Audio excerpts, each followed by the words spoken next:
தமிழ்நாட்டின் மிக உயரிய உயர்கல்வி நிறுவனங்களில் ஒன்றான என்ஐடியில் வைஃபை பழுது பார்க்க சென்ற ஊழியர் விடுதியில் படுத்திருந்த மாணவிக்கு பாலியல் தொல்லை தந்தது பெரும் அதிர்வலையை ஏற்படுத்தியது. கோடிக்கணக்கில் நிதி ஒதுக்கப்படும் உயர்கல்வி நிறுவனத்தின் விடுதி அறைக்குள் நுழைந்து பாலியல் அத்துமீறலில் அளவிற்கு பாதுகாப்பு கேள்விக்குறியாகியுள்ளதன் பின்னணி என்ன விவரிக்கிறது இந்த செய்தி தொகுப்பு.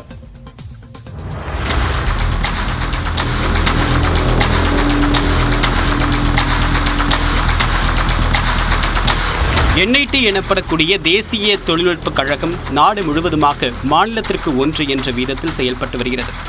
தமிழ்நாட்டை பொறுத்தவரை திருச்சி அருகே திருவெரும்பூருக்கும் துவாக்குடிக்கும் இடையே இயங்கி வருகிறது.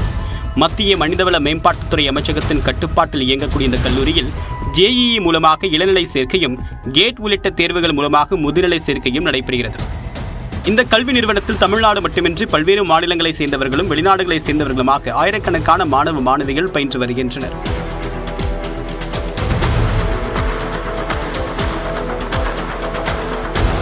கல்லூரியில் 20க்கும் மேற்பட்ட விடுதிகள் உள்ள நிலையில் அவற்றில் தங்கி 7000க்கும் மேற்பட்டவர்கள் படித்து வருகின்றனர். சிலர் வெளியில் அறைகள் எடுத்து தங்கியும் படித்து வருகின்றனர்.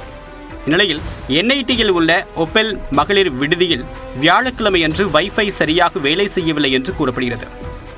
இதை சரி செய்வதற்காக என்ஐடியில் ஒப்பந்த மின்சார ஊழியராக பணியாற்றி வந்த ராமநாதபுரம் மாவட்டம் முதுகுளத்தை சேர்ந்த கதிரேசன் என்பவர் சென்றார்.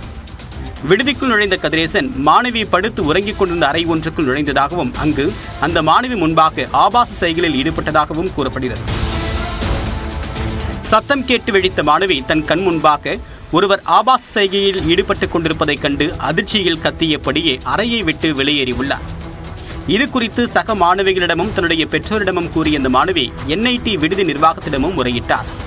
தகவல் அறிந்து வந்த மாணவியின் பெற்றோர் தொடர்பாக திருவெரும்பூர் அனைத்து மகளிர் காவல் நிலையத்தில் புகார் அளித்தனர். அந்த புகாரின் அடிப்படையில் கதிரேசனை போலீசார் கைது செய்தனர். வழக்கமாக மாணவிகள் விடுதிக்குள் ஆண் ஊழியர்கள் பராமரிப்பு பணிக்கு செல்லும் போது வாசலில் உள்ள பதிவேட்டில் உள்ளே செல்லும் நேரமும் வெளியே வரக்கூடிய நேரமும் பதிவு செய்யப்படும். ஆனால் கதிரேசன் வைஃபை சரி செய்ய விடுதிக்குள் சென்றபோது இதுபோல் எந்த பதிவேட்டிலும் பதிவு செய்யவில்லை என்று கூறப்படுகிறது. பராமரிப்பு பணிக்கு வரக்கூடிய ஆண் ஊழியர்களுடன் விடுதியை சேர்ந்த பெண் ஊழியர் ஒருவரும் செல்ல வேண்டும். ஆனால் சம்பவம் நடைபெற்ற அன்று எந்த பெண் ஊழியரும் கதிரேசனுடன் செல்லவில்லை என்று சொல்லப்படுகிறது. மேலும் விடுதிக்குள் சென்று வருவோரை கண்காணிக்க முகப்பு பகுதியில் சிசிடிவி கேமராக்கள் பொருத்தப்பட்டிருப்பதாகவும் ஆனால் அன்றைய தினம் அவை செயல்படவில்லை என்றும் சொல்லப்படுகிறது. இத்தகைய பாதுகாப்பு குறைபாடுகளை அறிந்துதான் கதிரேசன் மாணவியின் அறைக்குள் நுழைந்து பாலியல் அத்துமீறலில் ஈடுபட்டதாக சக மாணவிகள் குற்றம் சாட்டியுள்ளனர்.